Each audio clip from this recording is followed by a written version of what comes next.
Estamos aí diante de uma possível autorização para o concurso de auditor fiscal da Receita Federal. E agora é a hora daquela pergunta, né? Ju, e aí? Né? O que a gente faz? Dá para conciliar a Receita Federal com os fiscos estaduais? É melhor escolher um ou outro? O que a gente escolhe? Como é que a gente faz daqui para frente? Então, esse vídeo é para você que se surpreendeu aí com essa notícia, né?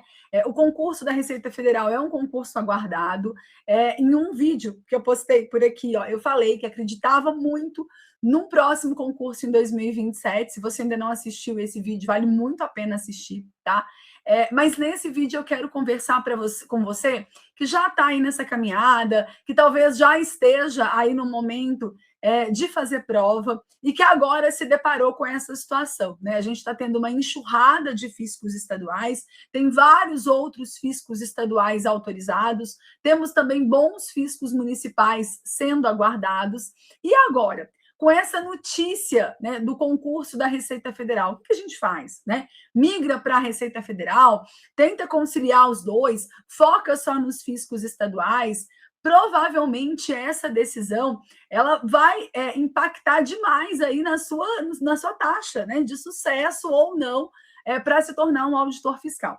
Se você está chegando agora, se você ainda não me conhece, seja muito bem-vindo, seja muito bem-vinda. Eu sou a Juliana Ávila, sou auditora fiscal aqui na Secretaria de Fazenda do Estado de São Paulo, sou também mentora de concursos públicos e todas as terças e quintas tem um vídeo novinho aqui para você, para te ajudar aí a conquistar o seu tão sonhado cargo de auditor fiscal.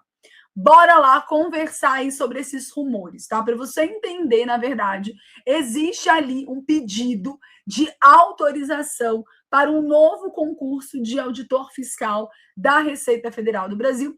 Esse pedido deu mandada, tá junto com os pedidos de outros órgãos e parece, né, que esse negócio vai sair mesmo, tá? Se a gente tiver essa autorização, a gente precisa entender que existe um período, um lapso temporal, né? Até a contratação da banca, até a publicação do edital, até a realização dessas provas. Ju, quanto tempo, gente? Não dá para saber. Isso varia muito de concurso para concurso, varia muito da necessidade do órgão, né?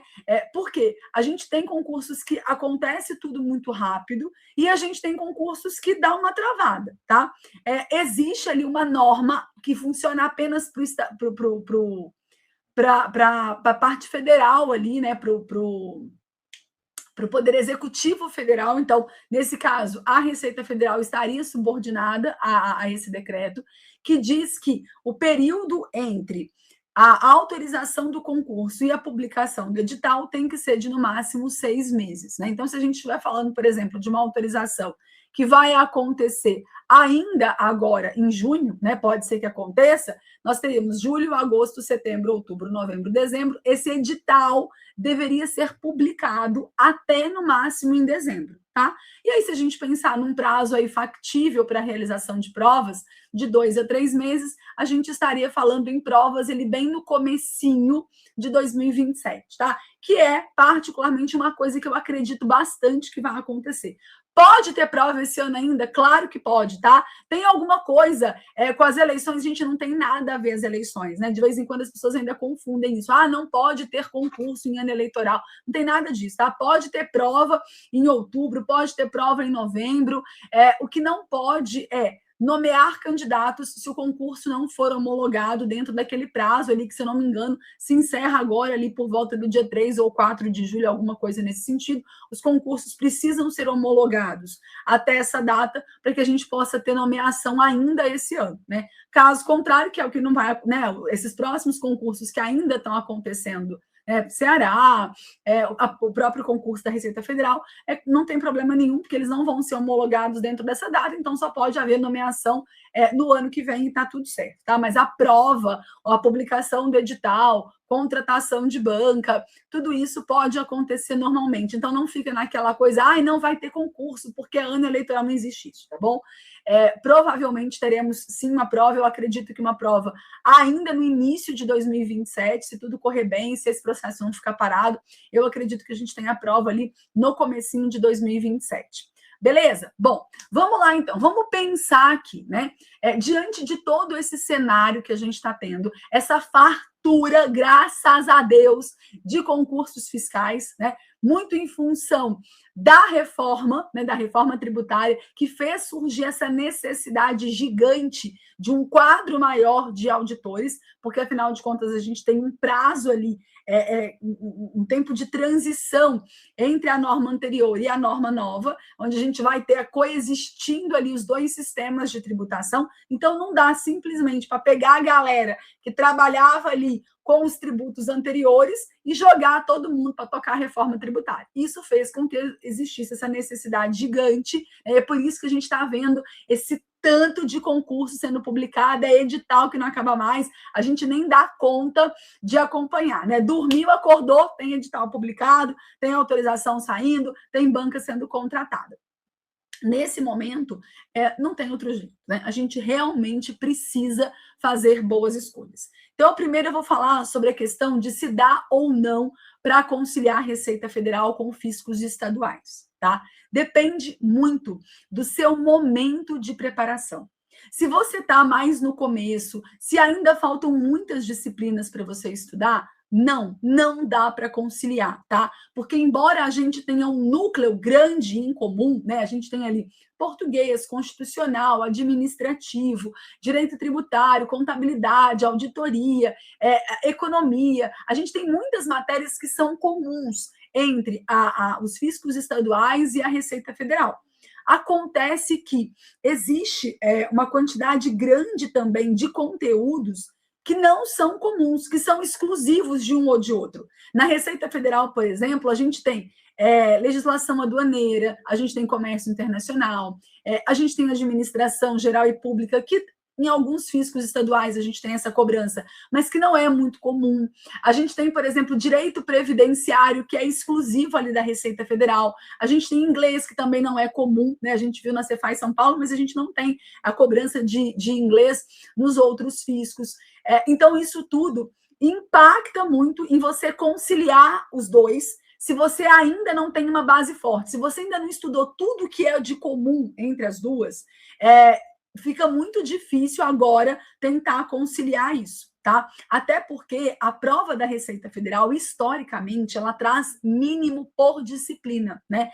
O que a gente tem percebido muito dentro dos fiscos estaduais é um mínimo por prova, e às vezes aparece ali que você não pode zerar uma disciplina, mas é óbvio que isso te deixa um pouco mais tranquilo. Na Receita Federal, a gente tem mínimo por disciplina, e costuma ser um mínimo alto ali, um mínimo na faixa dos 40%.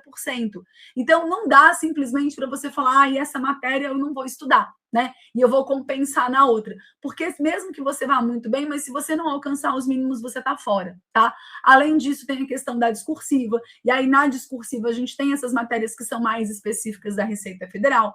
Então, se ainda falta muito conteúdo para você estudar, você vai sim ter que escolher entre a Receita Federal e os fiscos estaduais, tá? Agora, se você já está mais avançado, se você já estudou praticamente tudo ali que é comum entre as duas, e quando eu falo tudo, gente, presta atenção aqui em mim, tá? Eu não quero dizer todos os assuntos de todas as matérias, tá? Não é isso, né?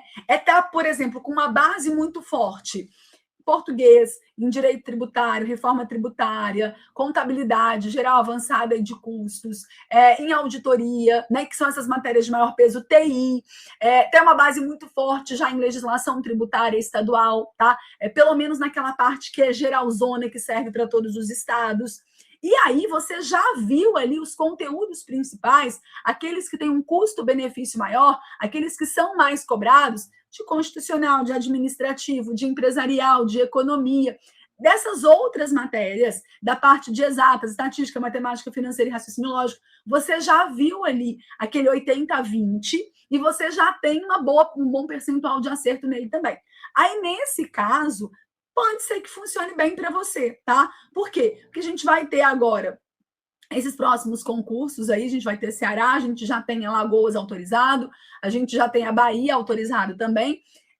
vão ter outros com certeza acontecendo aí nesse meio tempo, mas pode ser que você decida, não, Ju, então eu vou fazer o Ceará, talvez faça ali a Bahia, e depois eu vou dar uma parada e vou focar na Receita Federal. E aí eu vou me dedicar mais, principalmente ali, àquelas matérias que eu ainda não vi, né? Que são as matérias que eu falei que são exclusivas da Receita Federal.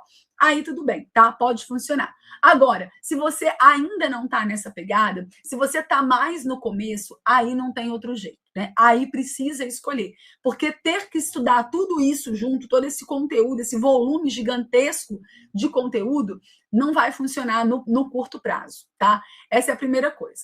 Bom, Ju, já percebi então que não tem jeito, que eu vou ter que escolher entre a Receita Federal e os fiscos estaduais. Como é que eu escolho isso? Né? E aí, claro, né, cada um vai ter que pensar nas suas condições, mas eu vou dar alguns critérios aqui para você levar em consideração. Tá? O primeiro deles é a gente desmistificar essa superioridade dos concursos federais. Por quê? Em muitas áreas, isso é comum, né, das pessoas imaginarem que o federal é melhor que o estadual e o estadual é melhor que o municipal. Tá? Isso acontece em várias áreas. Vamos pensar, por exemplo, num concurso da área administrativa, né? É muito provável que um concurso da área administrativa federal ele seja realmente melhor do que o estadual, ou e o estadual seja melhor que o municipal, né? E quando eu falo melhor, eu estou falando em termos de condições de trabalho, eu estou falando em termos de flexibilidade, eu estou falando em termos de remuneração, tá? Eu estou falando em termos de valorização de carreira, de tudo isso, tá? Para as demais áreas, isso é comum, né? Se a gente for pensar, por exemplo, em concursos para tribunais, tá? Em concursos da área de educação, tá certo? Agora, na área fiscal, isso não é verdade, tá? Não é verdade. Não tenham essa ilusão de que, por exemplo, o concurso da Receita Federal é muito melhor do que os concursos de fiscos estaduais. Isso não é verdade, tá? Tanto que a gente vê muito aquele movimento contrário da galera passar como auditor na Receita Federal. Eu, por exemplo, tenho colegas assim, né, aqui dentro da Cefaz, que passaram no concurso para a Receita Federal, alguns até chegaram a assumir lá e depois passaram aqui em São Paulo e vieram, tá? Isso é comum de acontecer. Por quê? Primeiro, quando a gente vê a remuneração, né? A remuneração na Receita Federal, quando a gente pega ali, por exemplo, a remuneração total, né? O vencimento básico, mais os bônus ali e tal, tá dando na casa ali de uns 30 mil. A gente tem fiscos estaduais já pagando muito mais do que isso, né? Além disso, a gente tem a questão, às vezes, da lotação, né? Porque, por mais que você pense, porque a Receita Federal ela é nacional, tá? Mas existem alguns lugares, meu filho, que é muito difícil de você conseguir ficar, né? Para você conseguir ficar, por exemplo, no Rio de Janeiro, é praticamente impossível. Agora, se você faz Rio de Janeiro, você já está no Rio de Janeiro, né? Então, isso também precisa ser levado em consideração, né? Porque existe uma chance grande de você passar no concurso da Receita Federal de auditor e ser lotado, por exemplo, num lugar que você não queira ir, né? E aí, Inês é morta, tá? Porque não tem outro jeito, né? Não tem como saber antes qual vai ser a sua lotação.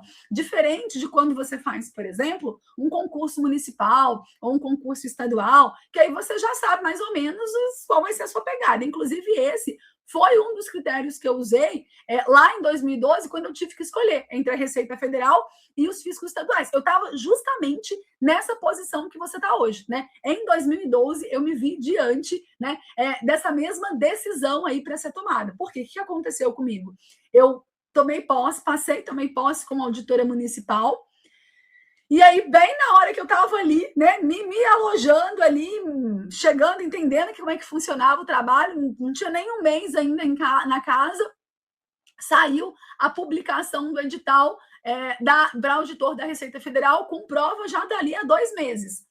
E o concurso da Receita Federal, para mim, era o meu concurso dos sonhos, né? Não sei por quê, tá? Talvez porque tenha sido o primeiro que eu imaginei da área fiscal, talvez porque eu tivesse muito essa ideia de que o federal é sempre melhor.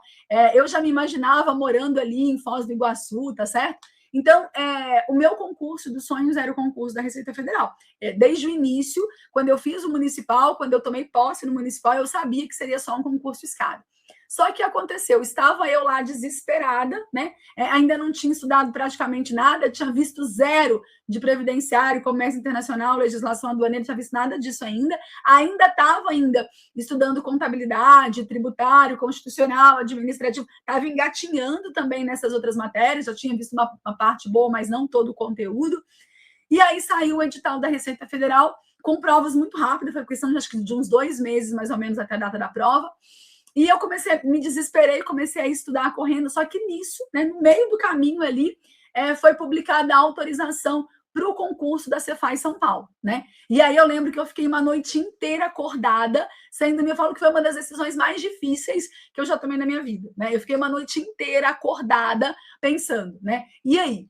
Invisto na Receita Federal, que é o meu concurso dos sonhos, que é aquilo que eu me propus desde o início, mas que eu tenho pouquíssimas chances de passar, né? Por 2 motivos básicos.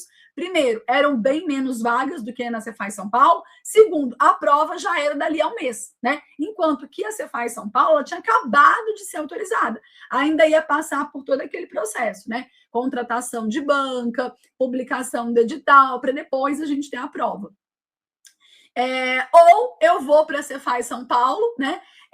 Que é um concurso que eu tenho mais chance, porque o número de vagas é maior e porque eu tenho mais tempo até a data da prova, e deixo de lado o meu sonho ali de ser auditora e de trabalhar na Ponte da Amizade.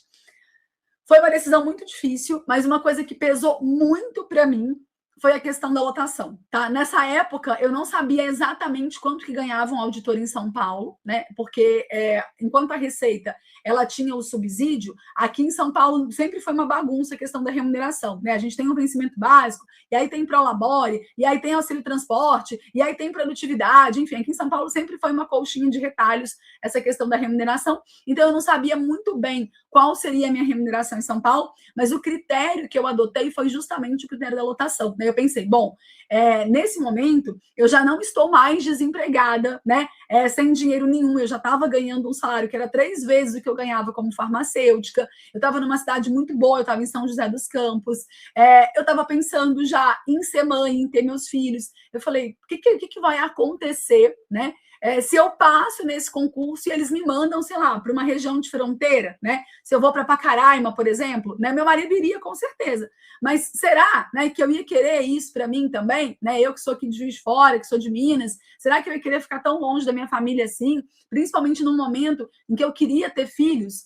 Isso pesou muito para mim, porque eu falei, cara, se eu passar em São Paulo, né, eu já estou em São Paulo, né? O máximo que vai acontecer é eu ter que mudar de cidade, é eu ir para a capital, eu ir para uma outra cidade do interior, mas eu já estou morando em São Paulo. Então, isso pesou muito para mim, tá? E eu acho importante que você considere isso também, porque embora exista essa possibilidade de remoção, a gente não sabe quando que ela vai acontecer, né? Pode ser que a gente tenha um concurso agora e que dali a 2 anos a gente tenha um novo concurso e você tenha a chance de pedir remoção? Pode, mas também pode acontecer da gente ter um próximo concurso daqui a 10 anos e você ser obrigado a ficar 10 anos na cidade onde você foi lotado inicialmente, tá? Então, pensem sobre isso. Vale muito a pena a gente questionar e colocar na ponta do lápis tudo isso, conversar, inclusive, com a família, né? Se você é casado, se você tem filhos, às vezes tem os pais mais idosos, vale a pena ponderar sobre tudo isso, porque nesse momento, é o que eu falei, né? É um momento ímpar para a área fiscal, onde a gente está tendo uma quantidade gigante de concursos aí brotando, tá certo? Então, não é aquela coisa que, ai, nossa, mas só tem essa oportunidade, ou é essa ou é nenhuma. Não, gente, tem muita oportunidade, tá? Então, pensem sobre isso. A questão salarial é importante, tá? Mas quando a gente compara aí a Receita Federal com fiscos estaduais, a gente não tem grandes variações na remuneração, tá? Inclusive, igual eu falei, a gente tem alguns fiscos estaduais pagando mais do que paga a própria Receita Federal, tá? Em termos de flexibilidade, de home office, eu sempre falo que isso não é um critério que você deva levar em consideração na hora de escolher a sua lotação, porque isso é uma coisa que muda muito, né? Quando eu entrei em São Paulo, não existia home office, ganhamos o home office na época da pandemia, chegamos a ficar uma vez a cada 10 dias no presencial. Hoje, a gente já está 2 dias na semana presencial, tá certo? Pode ser que daqui a pouco, daqui a 6 meses, alguém fale, olha, acabou o home office, é todo mundo 100% presencial, ou se não, que daqui a 6 meses fala, olha, vamos ficar 100% home office e, sei lá, vamos uma vez por mês presencial. Seria maravilhoso que alguém nos escute, né? Que os anjos digam amém aqui pra gente. Mas, assim, não dá para você contar com esse tipo de coisa, tá? Porque depende muito de onde você vai cair, do que vai acontecer. Tá? Então, não pensem nisso, porque lá o home office é tantas vezes na semana, até porque dificilmente no início você vai ter acesso a isso, tá? Eu não sei como é que é na Receita Federal, mas aqui em São Paulo, dentro do estágio probatório, dentro dos 3 primeiros anos, você não tem direito a home office, né? Pode acontecer ali um bem bolado, uma conversa ali entre você e o seu superior, e ele libera alguma coisa para você, mas, né, oficialmente não existe essa possibilidade de home office dentro do estágio probatório, tá? Então, muito cuidado na hora de escolher, pensando nesses critérios que são mais fracos, tá? Que é a questão do home office, que é a questão do ambiente do trabalho, né? Ou muitas vezes a gente pensa assim, porque eu adoraria trabalhar no aeroporto, né? Eu vejo aquela série lá que acontece no aeroporto, e aí eu quero trabalhar lá. Tá, tudo bem, né? Mas será que vai ter vaga para você lá no aeroporto? Pode ser que não tem, tá? Então, pensa muito bem nisso. Sinceramente, o que eu acho, tá? O que eu faria no seu lugar? Se o concurso da Receita Federal for o seu concurso dos sonhos, como era o meu lá em 2012, tá? Eu acho que pode ser uma grande oportunidade focar nesse concurso, tá? E se você não tem esse problema de lotação que eu falei no começo, tá bom? Pode ser, porque a gente não vai ter um tempo aí de autorização e tal, existe um tempo relativamente longo, provavelmente a gente vai ter uma concorrência um pouco menor, né? Porque muito dessa galera que já está mais competitiva aí está indo realmente para os fiscos estaduais. Agora, se você fala, Ju, olha, não tenho isso não, né? A Receita Federal, para mim, seria como qualquer um outro fisco. Ou eu tenho esse problema de lotação, aí eu vou falar para você o seguinte, os fiscos estaduais vão te dar muito mais oportunidades, tá? Por quê? Porque quando você está dentro dos fiscos estaduais, as matérias mudam muito menos, né? Eu apliquei, por exemplo, um teste de nivelamento numa aluna que acabou de entrar para a mentoria, isso é comum, né? O aluno entra para a mentoria, ele faz um teste de nivelamento. E aí eu mandei para essa minha aluna, que ela tinha feito o Cefa Pará, ela entrou para a mentoria e eu apliquei um teste de nivelamento nela. E o teste de nivelamento foi a prova da Cefaz Goiás. Então, assim, pensa só comigo, ela não estava estudando para a Cefaz Goiás, o último concurso tinha sido Cefa Pará, as bancas completamente diferentes, e ela fez 15 das 20 questões de legislação tributária, né? Por quê? Porque dentro da legislação tributária estadual, embora cada estado tenha a sua legislação, se você domina aquela parte que é mais geral, é muito mais fácil você aprender as diferenças do que se a gente está falando, por exemplo, de aprender tudo de novo da legislação federal, né? Aprender IPI, aprender ali imposto de renda, é tudo muito diferente, tá? E depois que você faz esse estudo para a Receita Federal, essa parte que é específica, cara, se você passou, ótimo, se você não passou, você perdeu, não tem como aproveitar isso. Diferente do que acontece nos fiscos estaduais. Inclusive, a gente está vendo o resultado disso, né? A gente viu aí, por exemplo, o primeiro lugar lá da Cefaz Goiás, com acho que 97% de acerto, uma coisa absurda. Mas por quê? Porque como a gente está tendo muitas provas de fiscos estaduais, principalmente muitas provas da mesma banca, da Carlos Chagas, as pessoas estão ficando muito experientes nisso, né? Porque aí, de um fisco para o outro, é uma mudança pequena, é um ajuste que você faz na programação. Agora, quando você migra, quando você vai, por exemplo, para uma Receita Federal da vida, aí essa adaptação ela é muito maior, tá? Então, se você não tem esse sonho, meu Deus, eu queria muito trabalhar numa Receita Federal, eu recomendo, né, que você pense com mais carinho em continuar nessa aí dos fiscos estaduais, porque é uma onda que vai se prolongar por mais tempo, né? A gente está percebendo, a gente tem grandes oportunidades vindo aí. Até esqueci de falar do Cefaz DF, que voltou a andar também, tá? Então, vale muito mais a pena quando a gente compara essa questão da quantidade de oportunidades, né? Existe um ditado que o pessoal fala, que é aquela de colocar todos os ovos numa cestinha só, né? A Receita Federal seria mais ou menos isso. Você tem que colocar todos os seus ovos numa cestinha só, tá? Enquanto que os fiscos estaduais, você vai tendo sucessivas oportunidades ao longo do tempo, né? Porque as provas vão acontecendo e depois, para você sair, por exemplo, de um fisco estadual e ir para um fisco municipal, é uma diferença muito menor do que sair, por exemplo, da Receita Federal e vir para um fisco estadual ou da Receita Federal e vir para um fisco municipal. Tudo bem? Esse vídeo não é para falar para você o que você deve fazer. Na verdade, o vídeo é só para trazer para você ali alguns critérios que você deve pensar na hora de tomar a sua decisão. E eu quero muito saber se você já tomou sua decisão. Coloca aqui embaixo para mim se você vai para a Receita Federal, se vai ficar nos fiscos estaduais, nos fiscos municipais, que vai ser muito legal saber isso, até para direcionar os próximos conteúdos que a gente vai ter aqui no canal, tá certo? Se você ainda não está me seguindo, clica aqui embaixo, já me segue, compartilha esse vídeo nos grupos de concurseiros que você faz parte. Aqui embaixo você vai encontrar o link do meu perfil do Instagram. Todos os dias tem post novo lá para você e a gente se encontra na próxima terça-feira. Um beijo e até lá.